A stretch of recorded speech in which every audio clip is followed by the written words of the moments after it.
Alright, so we finally have here the OnePlus 15 in the studio and we've been using it for quite a while already. So tara, pag-usapan natin.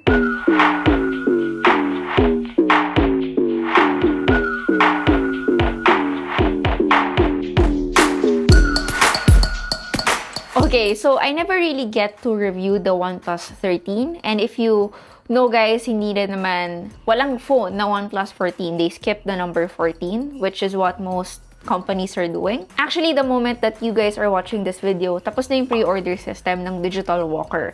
But, hindi naman ibig sabihin nun, hindi pa rin kayo makakabili ng phone na to if ever you guys want to walk in. So, sa mga retail stores ng Digital Walker, even online stores, Lazada, Shopee, this is available. Noong November 14 to 23 kasi sila nag-pre-order at may mga kasamang freebies yon like case, tempered glass, and of course, their 100 watts power adapter. Yan yung mga freebies na kasama if kayo ay magpi-pre-order between the dates they will announce. For the price naman, immediately sasabihin ko na agad, it's 49,990 pesos. Para yon sa 12 gig RAM variant. There's also a 512 gig storage with 16 gig of RAM with a retail price of 54,990 pesos. Yes, somehow it's still not expensive if we were to compare it with other phones that was launched. Like, for example, we have the one from Oppo. And yup, kung titignan yung maigi, they look also very similar.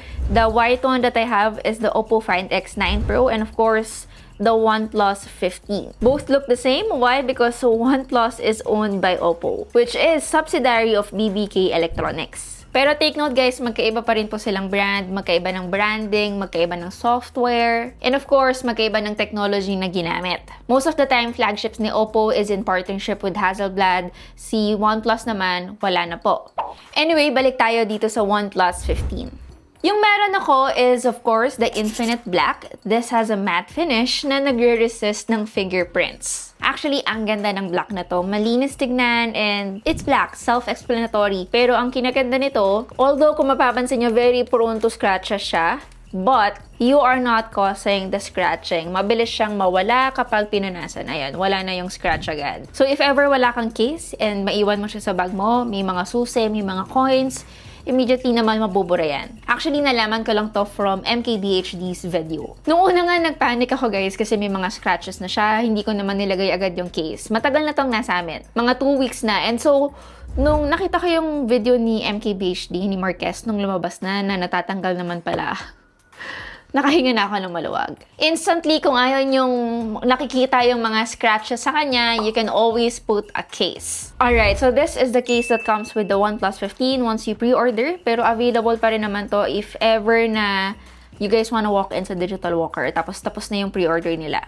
What's good with this, although hindi siya mukhang may MagSafe dahil wala siyang bilog dito, it still has magnets. So if you have accessories like this, like a wallet, pwede mo yung gamitin sa OnePlus 15 case nyo. The other two colors of this is the Sandstorm and Ultraviolet. And from what I know, itong Sandstorm guys, iba yung material na ginamit, which is the fiberglass panel. Despite this phone being quite similar with the Oppo Find X9 series, para sa akin, it still feels solid. It has that minimalist look, depende on your color options, may ceramic-like coating siya. Tapos, it also has certification like other flagship phones like IP66, 68, 69.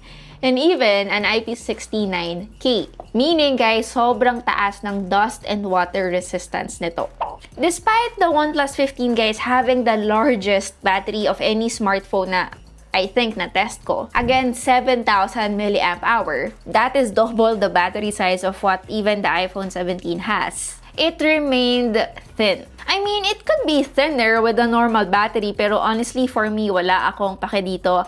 I just want a very large battery that will last me all throughout the day. In terms of thickness, for reference, this is how the iPhone 17 is beside the OnePlus 15. Generally, of course, iPhone 17 is much smaller with a more comfortable grip, but yung kapal grabe, magkasing kapal lang sila halos, pero ang laki ng difference sa battery. Siguro if I were to give the design a score, it would be 5/5. Pangalawang reason why I think you should get the OnePlus 15, again guys, It's a mix of why you should get and why you shouldn't get it. Pros and cons. So parang pros and cons din.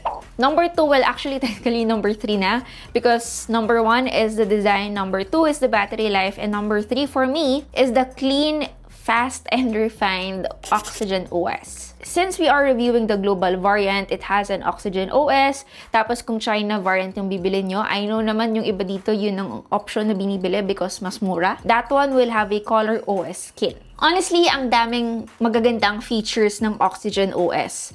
It has a lot of tools like widget shelf and pop-up sidebar. I think one of the reasons why I really love OxygenOS is because of how it is inspired by iOS. I would say it is a refined experience. Isa to sa mga nagustuhan ko kasi sa mga Apple devices with how good their software is. And I'm sure a huge percentage of users and those people who really buy OnePlus devices is mainly because of its software. Not because of the cameras, not even because of the chipset. I think majority of users really want and love OnePlus because of its software. Meron din siyang mga AI tools that will take screenshots to save it to AI Mindspace. Now, this AI Mindspace, I think if I remember it correctly, this is similar with what the Oppo Find X9 series has. I've discussed this sa review natin ng Oppo Find X9. Okay, napag-usapan natin yung cameras niya. Although they are very similar with how the Oppo Find X9 series looks like, magkaiba sila ng camera performance. Dito na kayo medyo mabibitan, lalo na if nag-expect kayo na ibibigay niya yung kayang ibigay ng ibang flagship phones ngayon.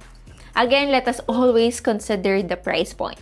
OnePlus 15 has a triple 50 megapixel setup. Ang gamit nila dito is the Detail Max processing. Actually, output-wise, okay naman. No questions, honestly. Huwag nyo lang talaga siyang i-compare with other flagship phones. Because comparison is a thief of joy. If i-compare nyo na siya sa ibang devices like the Oppo Find X9 Pro, even just with the Oppo Find X9, S25 Ultra, or even iPhone 17, dito nyo na mararamdaman na, parang may kulang, parang bitin. Hindi rin ganun ka-consistent yung output niya. May mga times na yung mga photos namin looked softer, especially when I zoomed in. Hindi ko pa nga nako-compare to with the Poco F8 Ultra. Triple 50 megapixels din kasi yun. Same chipset sila, same din na may magandang battery capacity. Syempre, magkakatalo na lang sila sa software. And of course, the overall user experience. Again, the general output guys ng photos ng OnePlus 15 para sa akin are really good. But there are a few shots lang talaga na medyo may missing in terms of clarity and color. Surprisingly naman guys, this phone supports log video. Meron ding mga LUT previews and it is capable to shoot 4K at 120 FPS video. So yes, in terms of camera performance, it isn't an automatic winner for me, but I wouldn't say it should be the main reason why you shouldn't get this phone. Now, to the gamers out there, gusto ko lang i-mention tong part na to. Maganda yung quality ng display niya. It's worth noting that it is capable of 165Hz refresh rate. But do take note, this only activates during gameplay. So for normal usage, scrolling, ganyan, hindi po. So the regular refresh rate for the regular usage, like again, scrolling, multitasking, is 120Hz. Dito, walang issue sa akin. But to those users who really wants to maximize the specs out of their smartphones, you might wanna consider this. And aside from that, resolution-wise, sa pagkakaalam ko guys, nag-downgrade din siya from 2K reso to a now 1.5K resolution. So kung medyo particular kayo when it comes to display, gusto nyo sobrang sharp, at gusto nyo sobrang consistent ng refresh rate all throughout, take note nyo na lang tong sinasabi ko. Okay, so before I fully end this video, let me share with you guys the battery life experience we were able to get from the OnePlus 15, which is I know what you guys also want. Kasi gaano ba talaga dapat katagal mag-last ang battery ng isang phone? Isang araw? Dalawa ba? What if it can do more than 2? The day I got this phone, syempre na-setup na namin siya. And then that night, we were able to fully charge it para the next day magamit namin and the following days. Mind you, we were able to get almost 4 to 5 days of usage out of this phone. And this includes Wi-Fi Wi-Fi, mobile data, and even hotspot. I think kung wala yung mga yon, tapos Wi-Fi lang, tapos hindi masyadong max out in terms of like gaming, kaya namin ng isang linggo dito sa OnePlus 15. And honestly, that is already tablet battery territory. So yes, having 7,300 mAh in your hands nang hindi sobrang bulky ng phone, it is indeed really handy during these times. Lalong-lalo na kami ngayon guys, mahahaba lagi yung travel namin, hindi masakit sa ulo, lalo na if pupunta kayo sa mga malalayang lugar like Europe.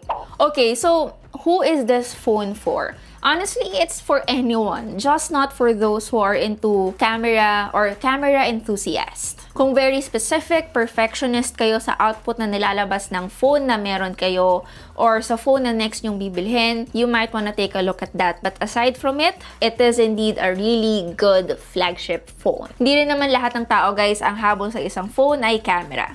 Anyway, that is it for our OnePlus 15 YouTube video. Let me know if you have any more questions. Again guys, I have an ongoing giveaway sa Poco video natin. If you guys wanna join that, punta lang kayo doon. Again, it's your Tech Girl Mary and see you on our next video.